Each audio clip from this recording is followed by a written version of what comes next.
कबीर साहब जी की वाणी में आता है, जाप मरे अजपा मरे अनहद भी मर जाए।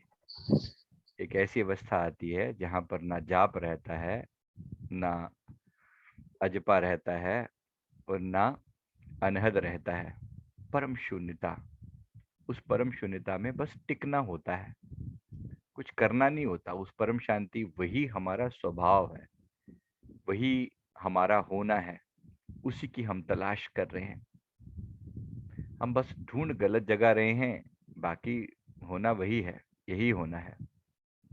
इस बात को अच्छे से अपने दिमाग में बिठा लें। हम किधर जाने की कोशिश कर रहे हैं? अंतिम अवस्था क्या है? अंतिम अवस्था शून्यता है, परम शून्यता। और उसमें एक महा आनंद।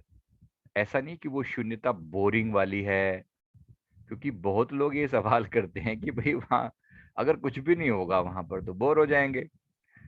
बोर हो जाने का सिस्टम वहां पर नहीं है। बोर होने वाला मन ही नहीं होगा वहां पर। फिर क्या बचेगा? सीधी सीधी आत्मा बचेगी। बचेगी क्या, बचती है। बचेगी का मतलब किसी फ्यूचरिस्टिक बात नहीं कर रहा हूं, अभी और यही अनुभव किया है ना हमने। इस चीज का अनुभव किया है वो, इसी बात का कि परम शून्यता है वहां पर। आनंद है, और एक सहज प्रेम का एहसास है। एक सहज प्रेम का एहसास है। इसी को, यही हम पूर्णतः शुद्ध होकर आत्मा हो चुके हैं अब। ठीक है, बीच में से एक मन नाम का कंपोनेंट जो था वो हटता जा रहा है। पहले शरीर का बोध खत्म हुआ, और शरीर और मन बहुत डीपली अटैच हैं, बहुत गहरी गांठ पड़ी हुई है। और मन की और आत्मा की गांठ बड़ी गहरी है। जड़ और चेतन के बीच में गांठ पड़ गई है। ईश्वर अंश जीव अविनाशी, चेतन अमल सहज सुख राशि, सो मायावश भयो गुसाई, बंध्यो कीट कीर मरकट की न्याई। तुलसीदास जी फरमाते हैं कि ये आत्मा परमात्मा की अंश है। और परमात्मा क्या है?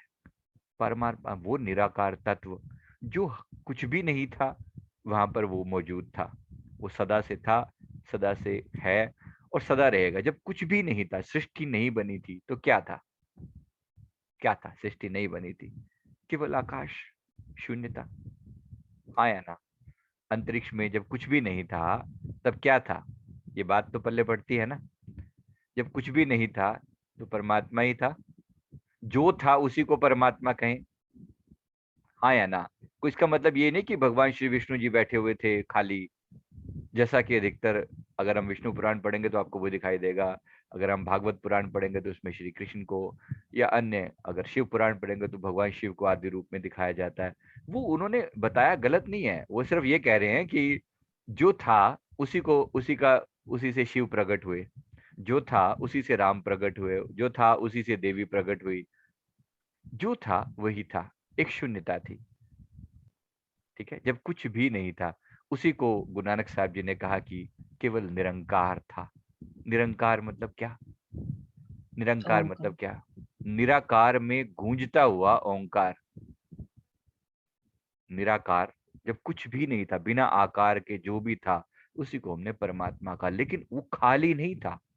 It was not empty. वो ऐसा नहीं था कि वो बिल्कुल खाली था।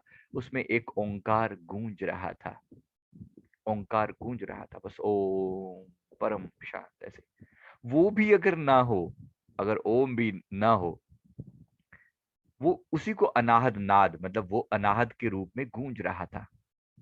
उस गूंजने वाले तत्व को ही हमने परमात्मा कहा। उसके कई गुण, कई क्वालिटीज थी। वो एक ओंकार की तरह गूंज भी रहा था, उसमें प्रकाश भी था। In the beginning there was word, Bible में आता है, in the beginning there was word, the word was with God, and the word was God. ये तीन लाइनें हैं। In the beginning there was word, वो शब्द था। The word was with God, वो परमात्मा के साथ था। और वो शब्द ही परमात्मा था। The word was God. कहने को तीन बातों को डिस्टिंक्शन करने के लिए, समझ में आ रही है ये वाली बात?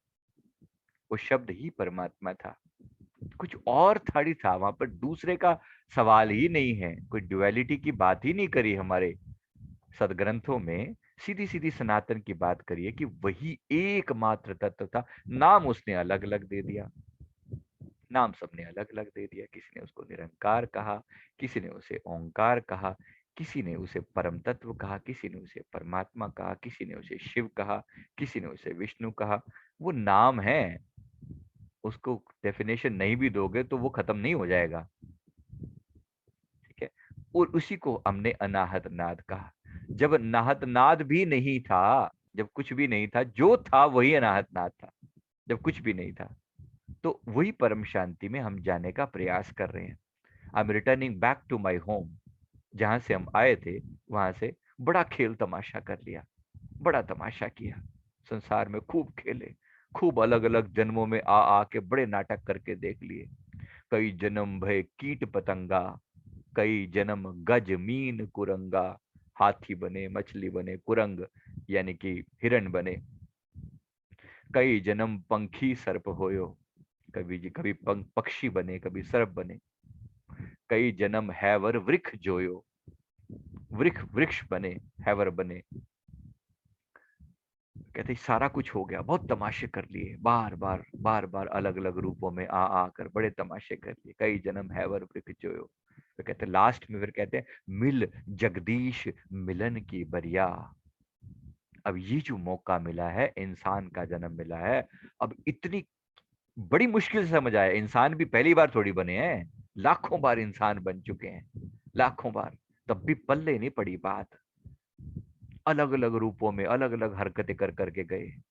कभी यहाँ पर पुजारी बनकर आए, तो कभी मुस्लिम बनकर आए, कभी यहाँ पर कोई वैश्य बनकर आए, कभी शूद्र बनकर आए, कभी किस रूप में, कभी किस रूप में, कभी स्त्री रूप में, कभी पुरुष रूप में, कभी क्या क्या हरकतें करी।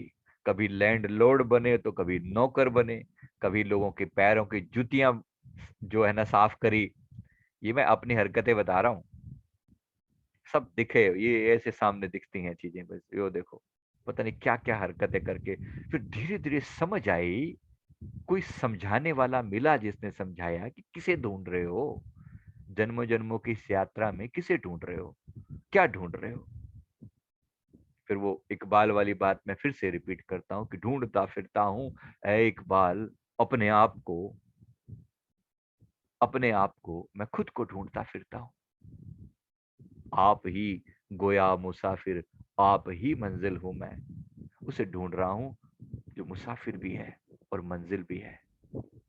खुद से खुद तक पहुंचने का प्रयास कर रहा हूं, पर खुद से खुद तक पहुंचने में दिक्कत क्या है, रास्ता बिल्कुल उल्टा है।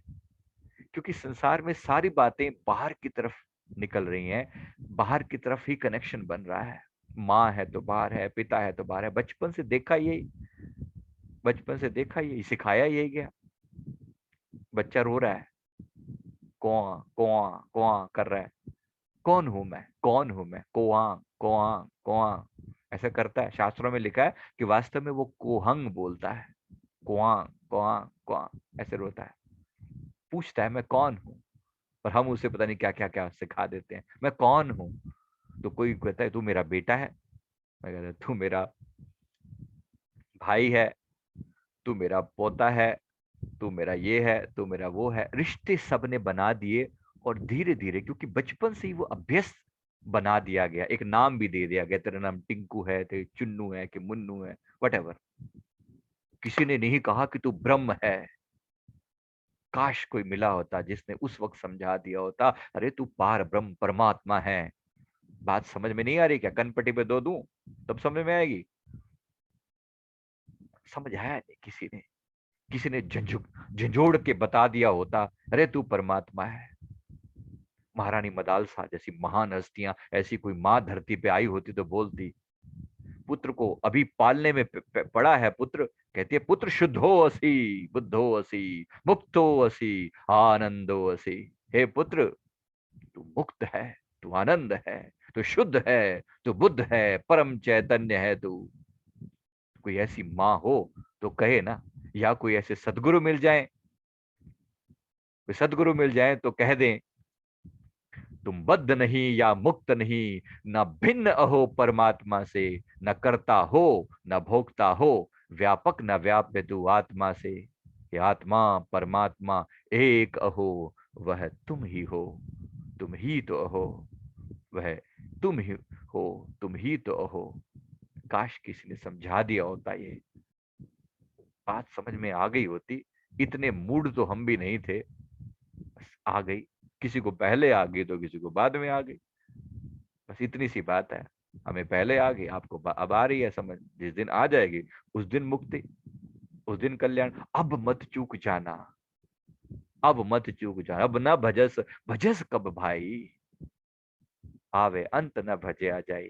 अब याद रख ले, अब मौका ना गंवाने का, गोल्डन चांस मिला है।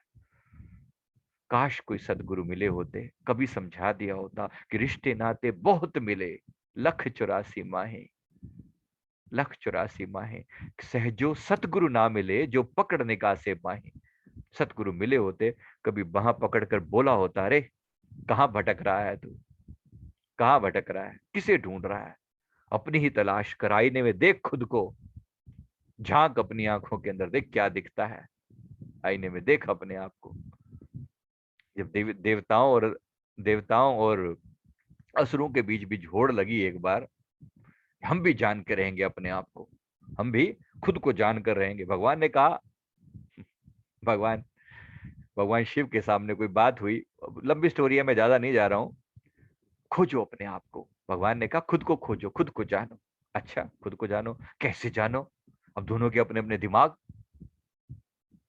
दोनों को अपने अपने दिमाग, खुद को जानो कि शरीर के भीतर वो, इस जो आईने में दिखता है वो कौन है, कौन है वो जो, जिनको आईने में दिखा, राक्षसों को, जो थे, दैत्य थे, राक्षस थे, जो नेगेटिव फोर्सेस थे, उनको अपना रूप दिखाई दिया। मैं ऐसा हूं, मैं मोटा हूं, मैं ताजा हूं, मैं गोरा हूं, मैं काला हूं, मैं ये हूं, मैं वो हूं। अपने आप को वही मानकर बैठ गए। और फिर कुछ को समझ में आया कि ये तो मैं नहीं हूं, क्योंकि ये चमड़ी तो एक दिन हट जाएगी, पीछे क्या बचेगा। जिसको समझ में आ गया वो हो गए देवता, जिसको समझ में नहीं आ गया वो हो गए दैत्य। वो शरीर को पकड़ कर बैठ गए, या समझ लो जो शरीर को पकड़ कर बैठ गए उसी का नाम दैत्य है। उनको समझ नहीं आई, शरीर में ही अटक गए। हमें भी इसी शरीर के साथ जोड़ने का भरसक प्रयास किया गया है। सारा सिस्टम ही ऐसा है। बचपन से आदत दिलाई जाती है। छोटे बच्चे को जरा देखना, छोटे बच्चे इसकी बात सुनना, उससे पूछो ना, जैसे मान लो उसका नाम टिंकू है, उससे पूछो टिंकू कौन है, कहता है ये टिंकू है। ऐसे, मतलब अच्छा किसको भूख लगी है, उसको पूछो भूख लगी है, अच्छा किसको भूख लगी है, टिंकू को भूख लगी है। ये नहीं कहता मुझे भूख लगी है। उसको खुद को इस नाम से आइडेंटिफाई करने में बड़ा टाइम लग जाता है। बॉन्डिंग नहीं पड़ी अभी एक छोटे बच्चे की। देखना जरा, वो कभी मैं का इशारा ऐसे नहीं करता। वो ये बोलता है ये टिंकू है, या जो भी नाम है उसका, जो भी उसको नाम बुलाओ, वो ये है। ये मतलब ये मैं नहीं हूं। लेकिन हम फिर हमारा सिस्टम ऐसा है, हम बेवकूफ ना उसको कह कह कर, ये ये तू है। नहीं नहीं, ये ऐसे नहीं बोलते बेटा, ऐसे नहीं बोलते। बोल मुझे भूख लगी है। हम ये गलत फहमी उसे डाल देते हैं, और धीरे धीरे बच्चा फिर यही वाली भाषा बोलना शुरू कर देता है। आज हम क्या कहते हैं, मुझे भूख लगी है। काश किसने समझाया होता, अरे तुझे भूख नहीं लगी भाई, तुझे भूख लग कहां सकती है, तू तो वो अलख निरंजन ईश्वर है, तुझे काहे की भूख, किस बात की भूख। ये गर्मी सर्दी कोई तेरे अनुभव थोड़ी है, इस शरीर के अनुभव है। इस शरीर को भूख लगे, तू इस शरीर के भीतर है। अगर मैं कहूं कि मैं कुड़ता हूं, कितना कितना अजीब लगेगा, आप हंसोगे मेरी बात पे। अरे कुड़ता है, कुड़ता हूं, मैं कुड़ता हूं। वास्तव में हम यही कह रहे हैं, मैं शरीर हूं, मुझे भूख लगी है, मैं थोड़ा सा पतला सा हो गया हूं। अरे तू पतला कहाँ हो गया भाई, तू पतला हो सकता है क्या? ना छोटा है ना मोटा है, तू इतना सूक्ष्म है, सूक्ष्म अति सूक्ष्म, वो तेरा स्वरूप है। लेकिन हो क्या गया, आइडेंटिफाई हो गया, जड़ चेतन के बीच में गांठ पड़ गई। जिस जिस चेतन सत्ता ने जड़ को मूव किया, चलाया, जो चलने वाली चीज थी वो दिखी। बिजली ने पंखे को मूव किया, घुमाया। उससे पहले पंखा है बड़ा सुंदर, चाहे सुंदर है चाहे असुंदर है, चलो जैसा भी है, पुरानी टाइप का खराट फराटा है या नए टाइप का चलो मोस्ट मॉडर्न पंखा है, बिना बिजली के तो सब शून्य है, खत्म है। हम देखते किसको है, वाह पंखा सबसे सुंदर कौन सा है, भाई चलो सुंदर है मान लिया, लेकिन चलाने वाली वो सत्ता, कभी उसकी तरफ ध्यान जाता है? बिजली, वो सत्ता, वो पावर। बस ये उल्टी यात्रा है, इतना ही समझना है। हम बार बार दूसरों को भी देखते ना, फलाना ना मोटा हो गया है, वो गोरा हो गया है, वो काला हो गया है, वो सुंदर है या वो असुंदर है, सिर्फ ये चमड़ी याद रहती है। किसी को थोड़ा और गहरा जाए तो उसको कोई गुण याद रह जाएगा, उसके अंदर बड़ा पेशेंस है, उसके अंदर पेशेंस की कमी है, उसके अंदर बड़ा प्रेम है, उसके अंदर उसकी कमी है। ये भी तुच्छ ही रहा। पेशेंस के ना पेशेंस, गुणवान के बेगुण, फर्क क्या है?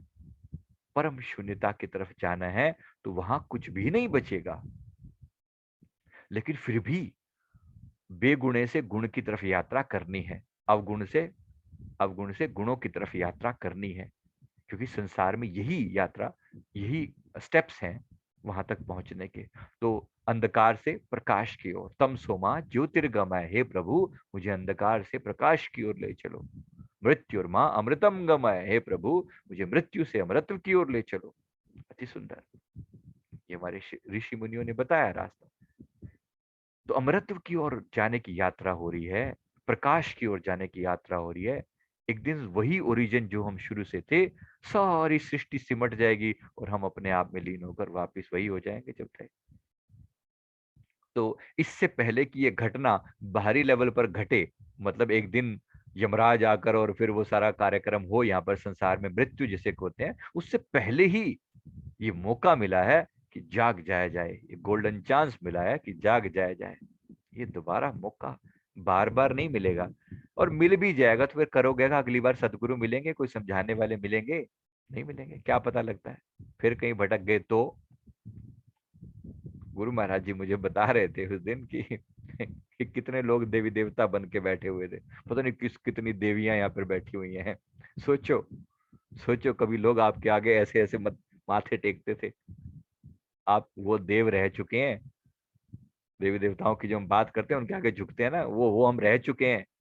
फिर कुछ ऐसी बेवकूफियां करी, ठा नीचे पड़े, और फिर कुछ के कुछ बन गए, जिसको हम बोलते हैं फॉलन एंजल। सुना है ना ये शब्द, फॉलन एंजल मतलब देवी देवता थे और फिर उससे कोई गलती होगी, फिर नीचे अहंकार के कारण नीचे पड़ गए या कुछ हो गया यहाँ पर, अब बैठ के पछताते हैं बार बार। देखो, वो भी मुक्त नहीं है, मुक्त वो भी नहीं है। मुक्त कब होंगे? जब ये बात समझ में आ जाएगी, जब आत्मा की पहचान हो जाएगी, तो मुक्ति हो जाएगी। अब वो पहचान करने की का समय है। इससे नीचे बात टिक मत जाना, इससे नीचे बिल्कुल, मतलब बिल्कुल कोई मूढ़ता में मत पड़ जाना। मैं जान रहा सब मैं ही हूं, मैं शाश्वत हूं, मैं निरालंब, सब मेरे ही प्रतिरूप हो। पृथ्वी जल पावक हवा गगन, अब शून्य कहो या पूर्ण कहो, वह तुम ही हो, तुम ही तो अहो। अथ शाश्वत शरणम गच्छामि, अवधूतम शरणम गच्छामि। अब मैं शाश्वत की शरण में जाता हूं, अब मैं टेम्परेरी नहीं, मैं परमानेंट की शरण में जाता हूं। काश समझ में आ जाए इस बार तो, इस बार तो आ ही जाए। अब की बार भव सागर से पार। अब इसमें पीछे कोई चूका, अब चूका तो चूका, उसको कहेंगे क्या, पिटाई तो नहीं कर सकते क्योंकि जो चूका बेचारा पहले ही पिटा पिटा होगा, तो कुछ कह नहीं सकते। प्रयास तो ये है कि ले जाया जाए, पूरी भीड़ है, पूरी फोर्स है। और ये जो 10 साल मिले हैं ना हमें, 2020 से लेकर 2030 के बीच में, ये टाइम पीरियड है धर्म युद्ध का। इस धर्म युद्ध के योद्धा हो आप। इस समय जो होगा वो दोनों चीजें एक्सट्रीम पर होंगी, अधर्म भी अपने पीक पर जाएगा और धर्म भी पीक पर जाएगा। देखा है ना कोरोना टाइम में, वो लोग जिनको जगाया जाना था, जगा दिया गया, घर बैठे बिठाए जगा दिया गया। हाँ या ना? बात समझ में आई है? उनको जगा दिया गया, जिनको जगाना था, जिनके मन में प्यास थी। ये धर्म युद्ध चल रहा है, बाहर दिख नहीं रहा जो हो रहा है तमाशा? समझ में आ रहा है कुछ?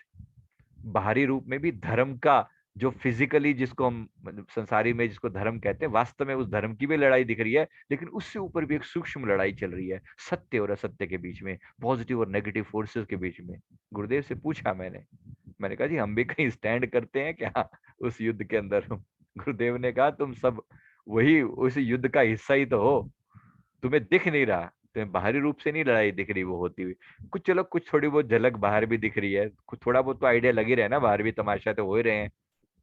विचारों की लड़ाई हो रही है, राइट? मैं बड़ा, मेरा धर्म बड़ा है या नहीं, यही तो चल रहा है।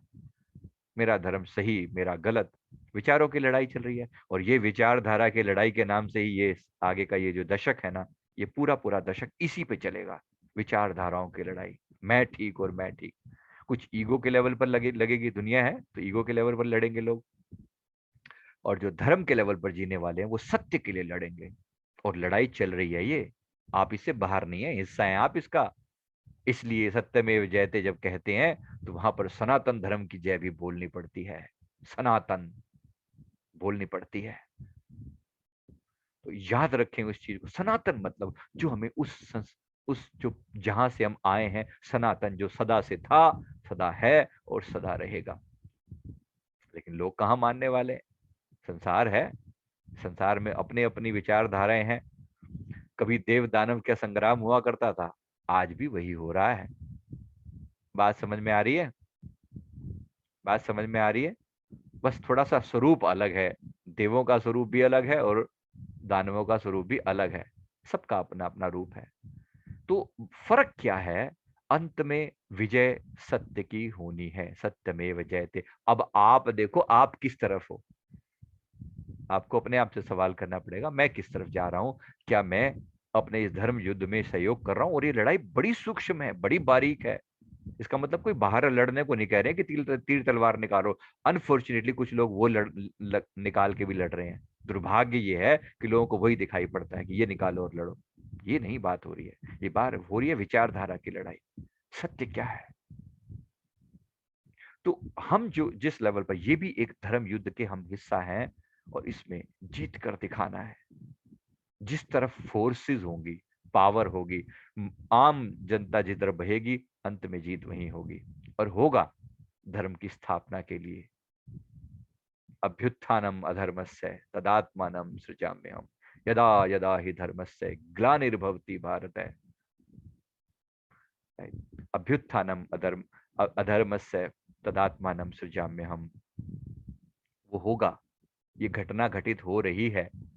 और परमात्मा इस बार वैसे उदय नहीं होगा, सबके हृदय में उदय होगा, और एक समय के बाद प्रैक्टिकली भी आएगा। फिर वो अभी भी आया है संत रूप में, अभी संतों के रूप में आए हुए हैं जगह जगह पर। जो धर्म का प्रचार हो रहा है, ये संतों के रूप में परमात्मा ही तो आया हुआ है, और कौन है? कोई खेल चल रहा है। तो जरा प्यार से समझते हुए अपने आप को देखना, आप कहीं ना कहीं इस युद्ध का पार्ट है। कभी फील होती है ये भली बात? अपने अंतर मन में भी लड़ाई चलती है, होती है ना। एक मन कहता है अरे संसार बुरा थोड़ी है, सब अच्छा अच्छा अच्छा अच्छा है। कभी ये अच्छा पार्ट लगता है, कभी वो अच्छा लगता है, और फिर हम कंफ्यूज भी हो जाते हैं बहुत बार। अंत में इसको समझ लीजिए कि हम किसका साथ देंगे, और जिसका साथ देंगे वहीं से अगला डायमेंशन चालू हो जाएगा। कुछ लोग प्रमोट कर दिए जाएंगे, और कुछ लोग फिर से वापस उसी साइकिल में रोटेट कर दिए जाएंगे। अब ये हमारे ऊपर डिपेंड करता है कि हम क्या चुनते हैं। और इस दौरान मुक्ति बड़ी आसान है, ये भी बता दें, शॉर्टकट है, बड़ा आसान है। सबसे आसान रास्ता है ये मुक्ति का इस समय में। क्योंकि इस धर्म युद्ध में जो जो जो धर्म की रक्षा करते करते कुर्बान हो गए, वो कल्याण हो गया उनका सीधा सीधा। शॉर्टकट रास्ता है। तो इसको इसको अपने हृदय में समझना, इस बात को। बात कभी कभी कहनी पड़ती है क्योंकि आप बहुत अपने हैं। ये हाईएस्ट लेवल की क्लास है जहां पर मैं मुझे कुछ बोलना होता है तो फिर वही यहीं आकर ही बोला जाता है। बाकी सब उस लेवल पर नहीं है कि सबको बोला जाए ये वाली बात। तो पल्ले पड़ रही है? हाँ जी, धर्म योद्धाओं, बात पल्ले पड़ रही है, समझ में आ रही है? तो आत्मा के कल्याण की तरफ बढ़ना, अपनी आत्मा को जगाने की तरफ प्रयास करना, तो ये अवसर बार बार नहीं आएगा, ये बता दूं। हर बार नहीं समझाया जाएगा इतने प्यार से, हर बार नहीं समझाया जाएगा। क्या पता अगली बार क्या घटना घटे।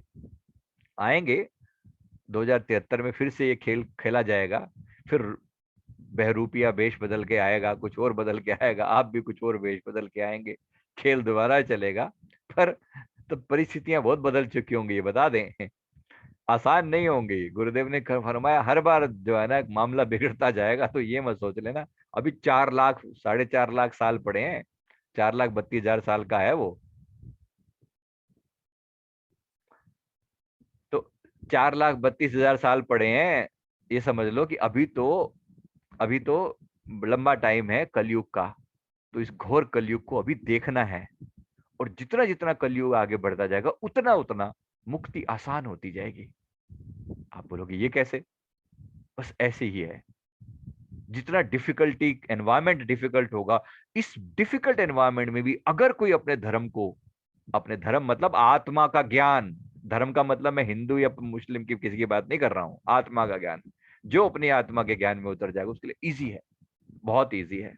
क्योंकि चारों तरफ हाहाकार मचेगी, पर फिर अपनी आत्मा से कुछ जुड़ गया, हो गया, होगा वो कलन, उतना आसान हो जाएगा। तो प्रयास करना, प्रयास करना। ये धर्म युद्ध हमारे भीतर भी चल रहा है, विचारों की लड़ाई चलती होती है। एक मन कहता है कि इसका बुरा कर दे, कह दे इसको बुरा, गाली दे दे, कुछ कह दे, सुना दे इसको, आज बहुत दिन हो गए इसकी बकवास सुनते सुनते। फिर एक मन शांत होकर कहता है अरे कोई बात नहीं, चलने दे, क्या फर्क पड़ता है, क्या फर्क पड़ता है। तो जो कह रहा है, वो जो विचारों की लड़ाई है ना, वो अपने अंतर द्वंद में द्वंद चल रहा है, और वहां आप जिसको भी महत्व दोगे वही बड़ा होगा, प्रोमिनेंट होगा, उसी को ताकत मिलेगी, वही आपका धर्म होगा। तो ध्यान रखना जरा। आइए अब आत्मा के कल्याण की उस यात्रा पर निकलते हैं, उस शून्यता के भीतर उतरते हैं, वापिस पैविलियन चलते हैं अपने, जहां से आए थे, लौट के आए थे, वहां जहां शब्द था, वहां जहां शून्यता थी, वहां जहां आनंद था। एक बार पुनः दोबारा डुबकी मारते हैं अपने भीतर, शरीर को थोड़ा शून्य करते जाएंगे। तरीका सिंपल है, समाधि कोई बहुत मुश्किल चीज थोड़ी है, तरह सिंपल तरीका है, शून्य करते जाएं। Not this, not this, not this, not this. पिछली बार बताया था ना, हाली पांव सिद्ध, नॉट दिस। मन में विचार आए वो नहीं करना, पीछे जो बचा क्या बचा, शून्य, और शून्य में लीन हो गए। उलट समाना आप में, क्या हुआ, उलट समाना आप में प्रगति ज्योत अनंत। अपने भीतर जब उलट के हम समा गए, तो प्रगति ज्योत अनंत, सेवक स्वामी एक मत, खिले सदा बसंत। फिर ये सेवक और स्वामी यानी परमात्मा और आत्मा मिल गए, एक हो गए, खिले सदा बसंत, फिर सदा आनंद में है।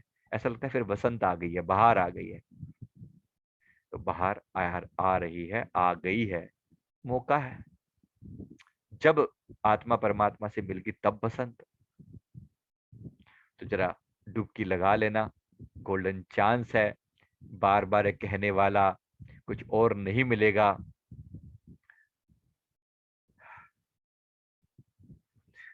बार बार समझाने वाले भी नहीं मिलेंगे, बार बार कहने वाला भी नहीं मिलेगा। क्योंकि हर बार लोग पहचान नहीं पाते, हमें लगता है कि हम रूप को, संसारी रूप को देखते हैं, हमें लगता है कि क्या फर्क पड़ता है, इनकी बात क्या सुननी।